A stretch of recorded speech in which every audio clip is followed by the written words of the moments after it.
Hello, I'm George Middleton.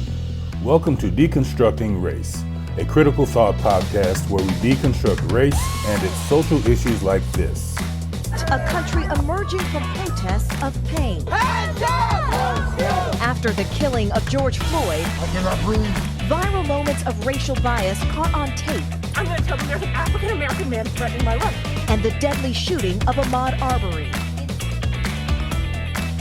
Race, a social construct of chaos, resulting in learned behaviors that can be unlearned by challenging our system of beliefs.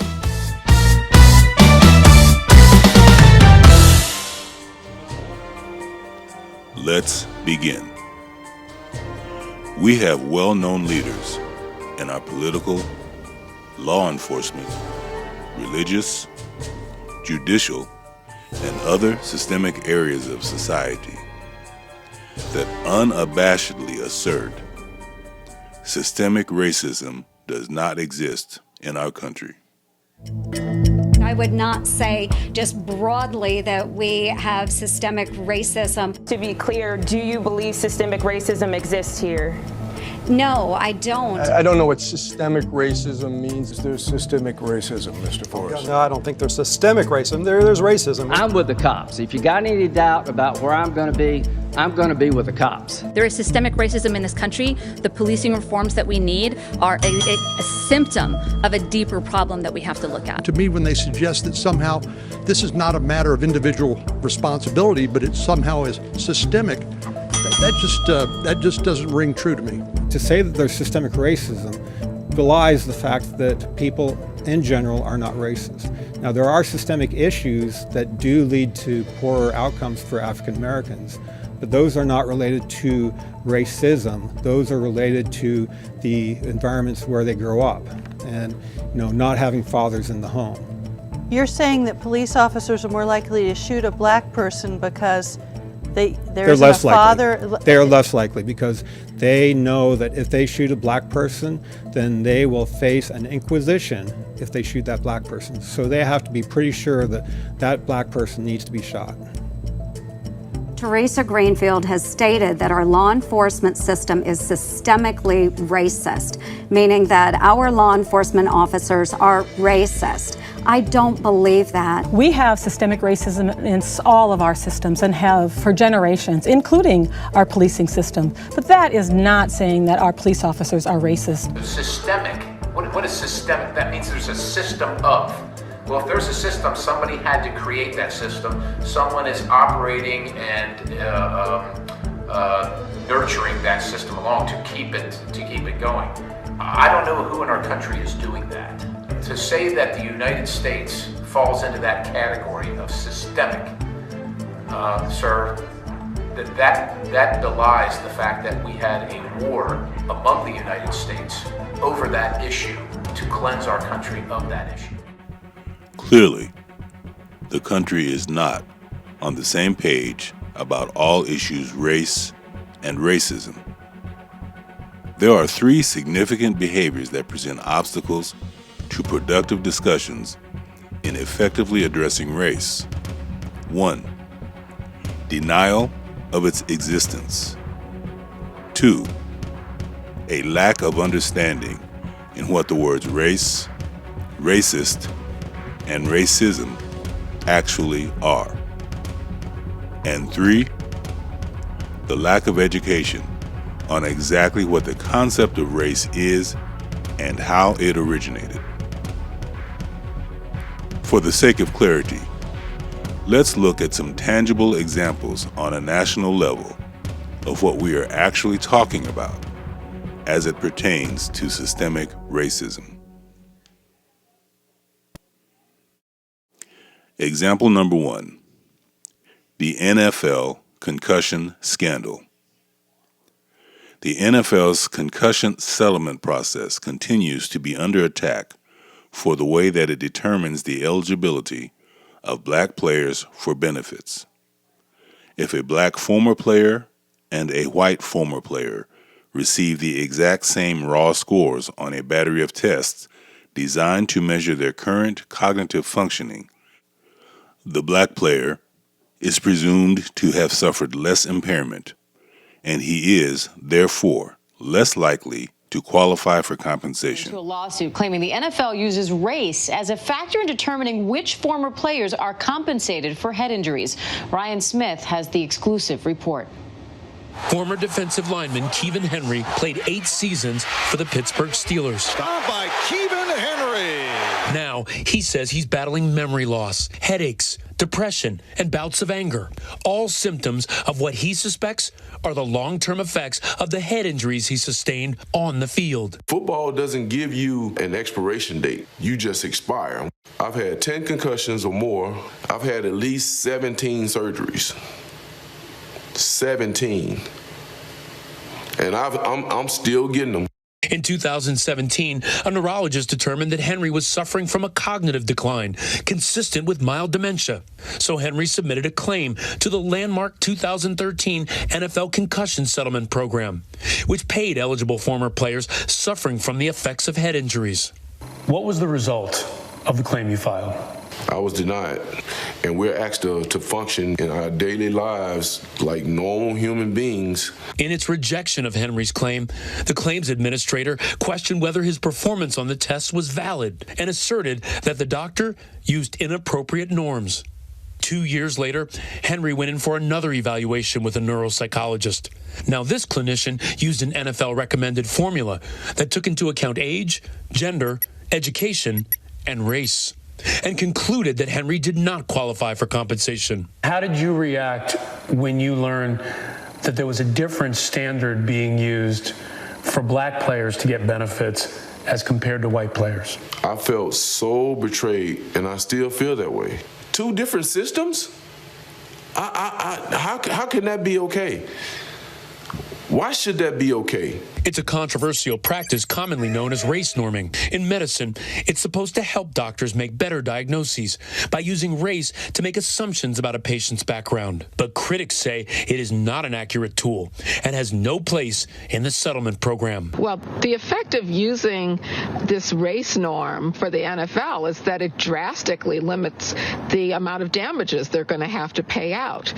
It's almost the classic definition of racial discrimination, using race as a basis of denying benefits to a disadvantaged or subordinated group because of race. And now, in a lawsuit, Henry and another former player are accusing the NFL of avoiding paying head injury claims based on a formula that requires race norming. They say the practice is discriminatory because it assumes black players start at a lower cognitive level than white players, and that makes it harder for black former players to qualify for compensation. I just want to be looked at the same way as a white guy.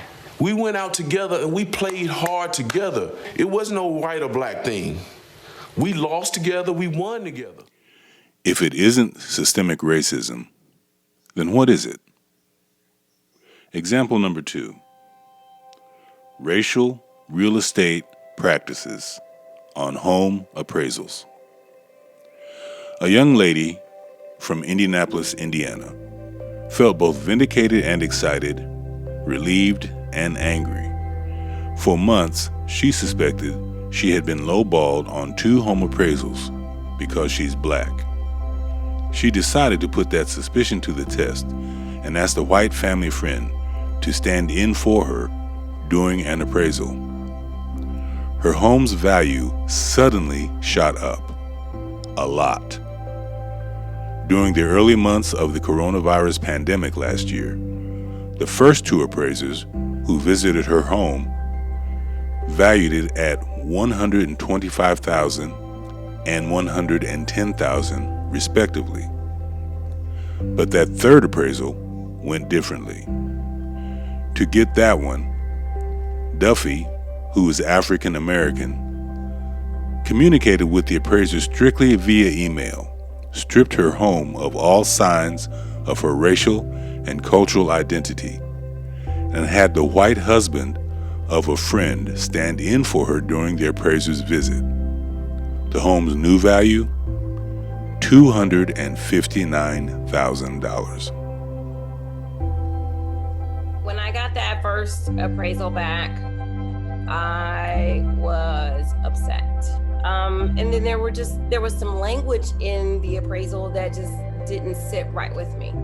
Second one, it came back even worse. It came back at $110,000. And this is just a few months after the first appraisal. And I'm just like, okay, so even if the 125 were correct, how did I lose $15,000 in a few months? Everything that I thought would expose the ethnicity of the person living in the home, I got rid of it and replaced it with something that I felt was ethnically neutral. The thing that was devaluing my home was me. And it's like, how do you even begin to process that?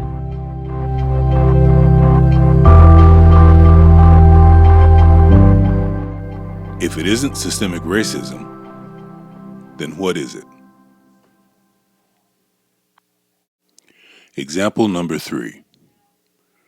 Racism declared a public health crisis. In Indianapolis, Indiana, on June 9th, the City-County Council unanimously passed a resolution declaring racism a public health crisis in Marion County. According to the American Journal of Public Health, a public health emergency is instituted when a situation becomes emergent, when its health consequences have the potential to overwhelm routine community capabilities to address them. It is vital to our community's health for us to understand how racism affects one's health and what can be done to begin the healing process. Racism is a public health crisis in Indianapolis per a declaration from the City-County Council. City leaders say Indianapolis will now evaluate policies, procedures, and government funding to incorporate racial equity. News 8's Aaliyah Hodges is live at the City-County building to explain the declaration moving forward. Good morning. Good morning. Well, this is a big and new step for Marion County. Many are calling this historic. City council members all voted in favor for this declaration, and this comes after many protests have sparked across the city. Now, there are a few things that city council members are asking for. They would like all city and county departments with urgency to review policies and procedures to eliminate bias, to encourage conversations on how to address racial disparities, and they're calling for city and county departments to collect data based on race, on city hiring, contracting, and purchasing. Marion County's Public Health Director, Dr. Virginia Kane, praised the move, but she says there is still more work that needs to be done. This is a first great step, but it is a beginning. And I'm looking forward to the City Council to come back with some concrete recommendations that can really help address this issue. Not just the symptoms, but how do we get to it systemically? Council President Bob Ossoly released a statement after the vote saying, "I want to thank my council colleagues who stood together tonight to address the public health crisis in our community caused by pervasive and systemic racism." Ossoly continues with, "Our city is calling for frank, meaningful dialogue and action on the impact of systemic racism on Black lives." And tonight was another important step forward in answering that call. Now, after the vote, there was discussion on expanding the language in the resolution to include not only issues faced by the Black community, but other minority communities in Marion County. And you can view that full declaration right now on our website. Reporting in downtown, I'm Aaliyah Hodges, Wish TV for WishTV.com, and be sure to follow us on Facebook. Aaliyah, thank you. And as you know, the City Council... Let's begin by looking at the data that convinced the City-County Council that the mental health of Marion County was at risk and therefore needed. It is listed in Proposal 182. First bullet point. Health equity is defined as all residents having the opportunity to attain their highest level of health. The American Public Health Association finds racism to be a barrier to health equity and has named racism a driving force of how these social determinants of health are distributed. Bullet point 2. The American Academy of Pediatrics has declared that racism is a barrier to wellness that has a profound impact on the health status of children, adolescents, emerging adults, and their families, and that the continued negative impact of racism on health and well-being through implicit and explicit biases, institutional structures, and interpersonal relationships are clear. Bullet point 3. Black residents are 29% of the Marion County population, but account for 37% of COVID-19 related deaths to date. The life expectancy in some Indianapolis communities of color is as many as 14 years less than that of their white neighbors.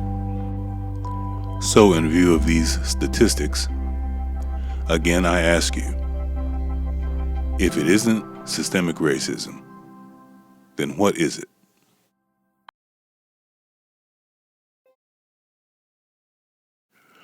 The second obstacle in effectively addressing race is the lack of understanding in what the words race, racist, and racism actually are.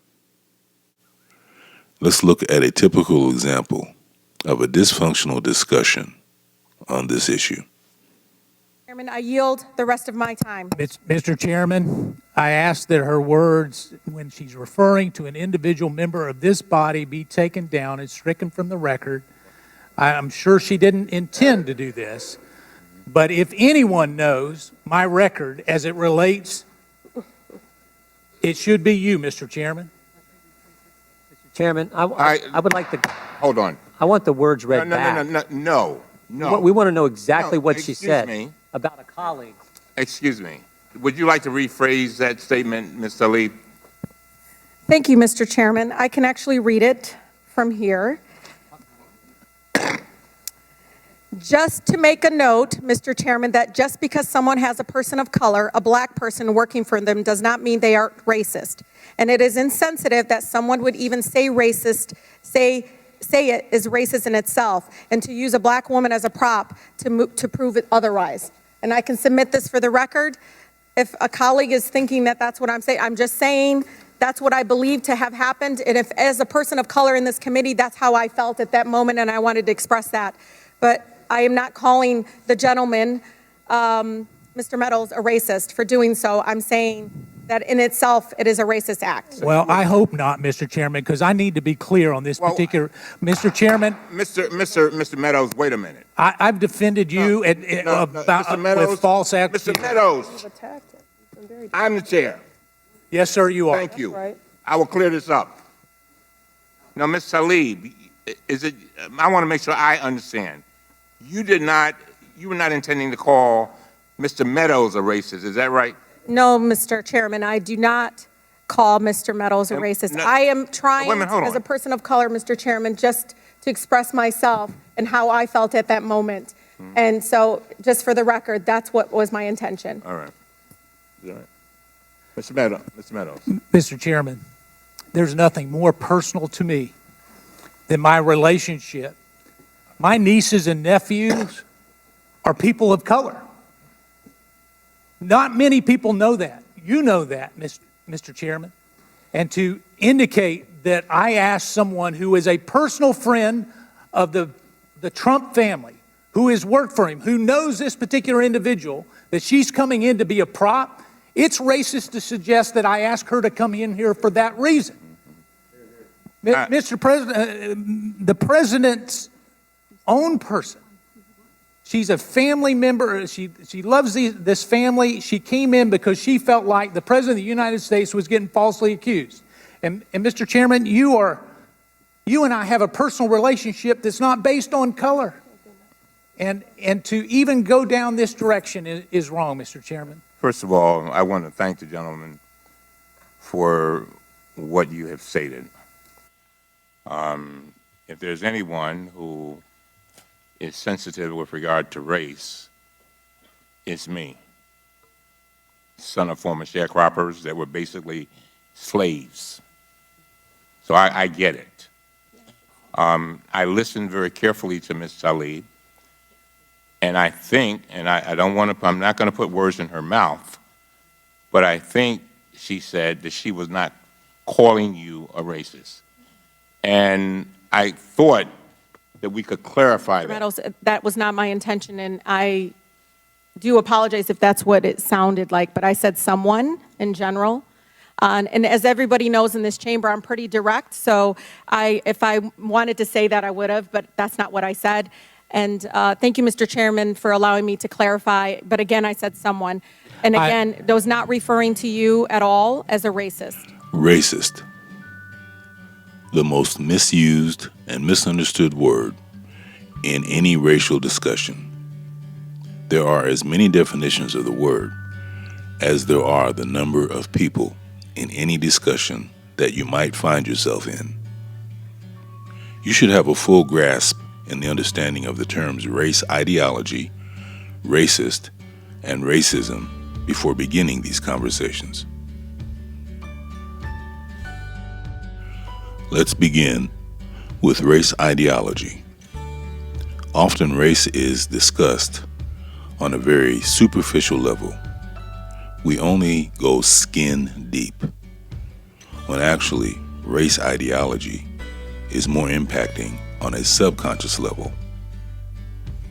An ideology is a system of belief, and here is the belief system of race ideology.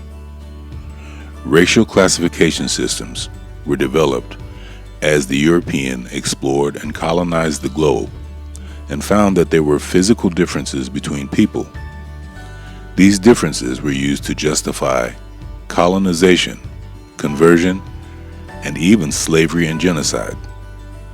According to these systems, white skin was the standard, and dark skin was associated with intellectual inferiority and slowed development.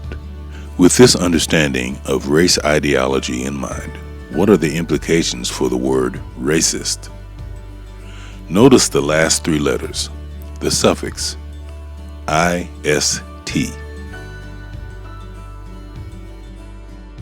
That suffix refers to a person who specializes in something. Sample words with the suffix ist are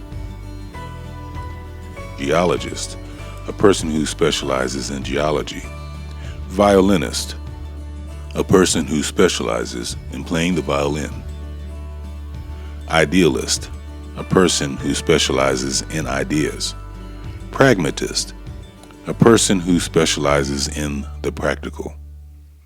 What does it mean then to specialize in race? Logically, a racist then is one who specializes in maintaining these racial classification systems, in maintaining the meaning behind the labels of these systems, in maintaining the hierarchical positioning of these classifications, white being the standard and black being the substandard level of inferiority.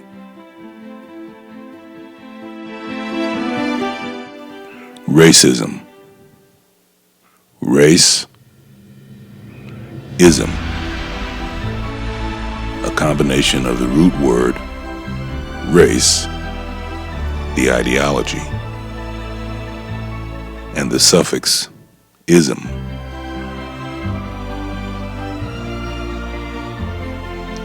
Note the following definition of this suffix.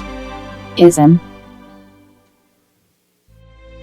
An ideology, system of thought, or practice that can be described by a word ending in ism. Specifically, a form of discrimination, such as racism or sexism.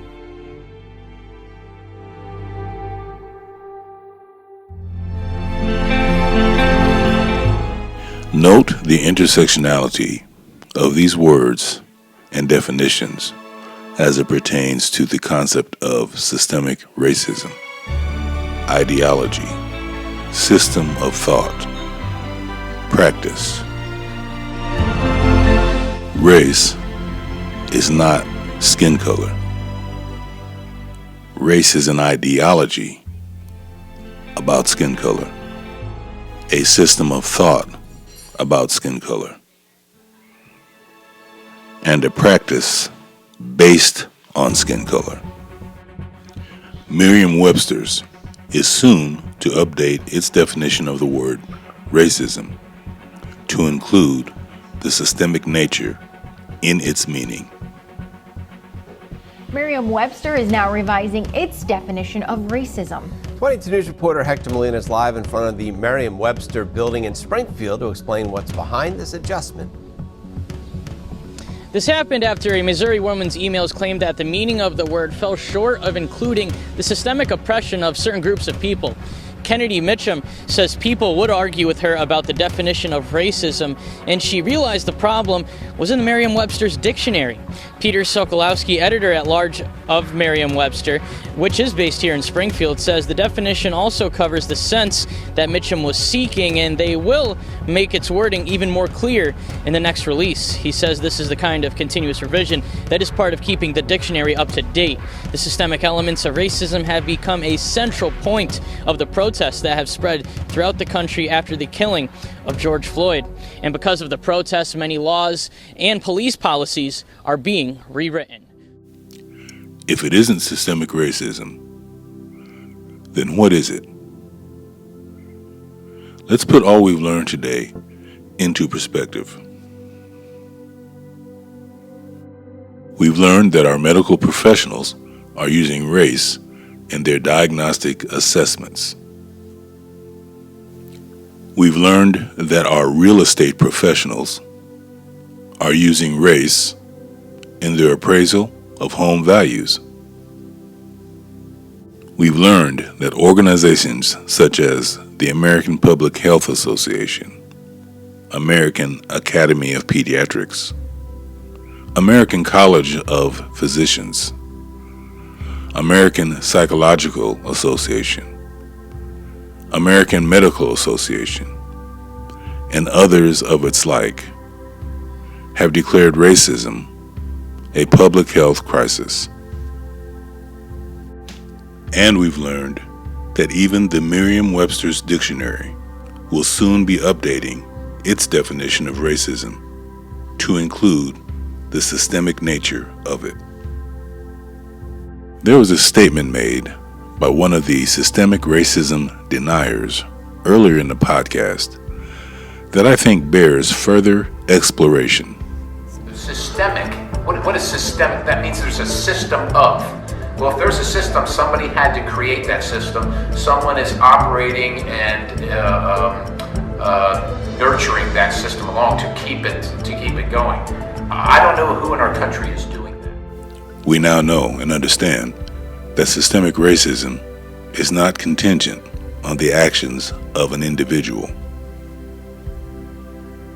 However, it will take individuals willing to take action to address the negative and toxic damages of race ideology contributing to systemic racism. Hence the purpose of this show, Deconstructing Race.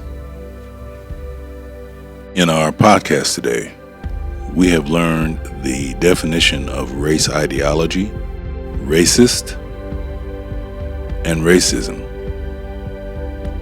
The next time you find yourself in a discussion on race, in your family or community environments, or in the next diversity and inclusion workshop in your workplace, be sure to get clarification on the definition of these terms.